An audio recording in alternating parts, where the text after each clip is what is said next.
আমাদের এই আমেনার সন্ত্রাসী নুরাকে 24 ঘন্টার মধ্যে গ্রেফতার না করতে পারলে প্রয়োজনে বিরোধী দলকে পরামর্শ দেব, রাস্তায় নেমে আমার এই আমেনা বেগমের হত্যাকারীদের গ্রেফতারে সরকারকে বাধ্য করতে হবে। এটা জুলাই যোদ্ধাদের প্রতি প্রতারণা, বিশ্বাসঘাতকতার সামিল। মনে রাখতে হবে, এই জাতি স্লোগান তুলেছিল উই ওয়ান্ট জাস্টিস। যদি সেই ন্যায়পরায়ণতা থেকে বিরোধী দল কিংবা সরকার কেউ ভুলে যায়, তাহলে ওই জুলাই যোদ্ধা যারা একটা গুলি করলে একটা সরে, বাকিগুলো সরে না, তারা বেঁচে আছে। আবার 5ই আগস্টের জন্য রাস্তায় তারা নেমে আসবে। কোনটা সত্য, কোনটা মিথ্যা, কোনটা ন্যায়, কোনটা অন্যায়, কোনটা ভালো, কোনটা মন্দ, এটা নিরূপণ করে দেবে। এই কোরআনের সাথে একটা মাসের সম্পর্কের কারণে যদি মাসের মর্যাদা বাড়ে, তাহলে সেই কোরআনের সাথে ইঞ্জিনিয়ারদের, সেই কোরআনের সাথে সাধারণ মানুষের, সেই কোরআনের সাথে ঢাকা মহানগরীর, সেই কোরআনের সাথে আমাদের প্রিয় মাতৃভূমি বাংলাদেশের, সেই কোরআনের সাথে সরকারি দলের, সেই কোরআনের সাথে বিরোধী দলের, সেই কোরআনের সাথে 18 কোটি নাগরিকের যদি সম্পর্ক বাড়ে, তাহলে মর্যাদা বাড়বে না কমবে? বাড়বে।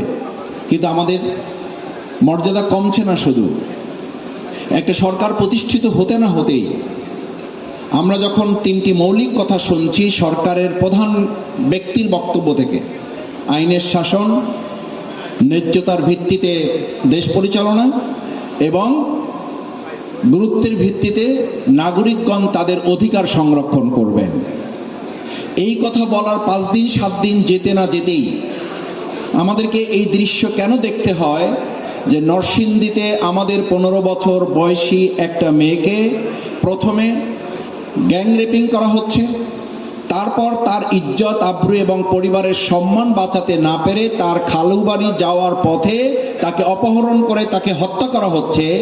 এবং সেটা নিয়ে কোনো আলোচনা হবে না, আলোচনা হবে আমরা কি হেঁটে যাচ্ছি অথবা কে গাড়িতে যাচ্ছি। এটা অত্যন্ত দুর্ভাগ্যজনক। এটা বক্তব্যের সাথে শুধু সাংঘর্ষিক নয়, এটা 18 কোটি মানুষের সাথে প্রতারণা করার সামিল। এটা জুলাই যোদ্ধাদের প্রতি প্রতারণা, বিশ্বাসঘাতকতার সামিল। মনে রাখতে হবে, এই জাতি স্লোগান তুলেছিল উই ওয়ান্ট জাস্টিস। যদি সেই ন্যায়পরায়ণতা থেকে বিরোধী দল কিংবা সরকার কেউ ভুলে যায়, তাহলে ওই জুলাই যোদ্ধা যারা একটা গুলি করলে একটা সরে, বাকিগুলো সরে না, তারা বেঁচে আছে। আবার 5ই আগস্টের জন্য রাস্তায় তারা নেমে আসবে।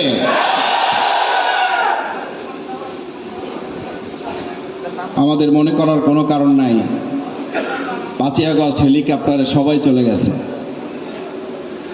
5ই আগস্ট হেলিকপ্টারে যারা গেছে, যারা তাদেরকে যেতে বাধ্য করেছে, তারা এখনো এই বাংলাদেশে বেঁচে আছে। তারা কে হেঁটে গেছে অফিসে আর কে গাড়িতে গেছে, এইটা দেখার জন্য নতুন বাংলাদেশ গড়ে তোলে নাই।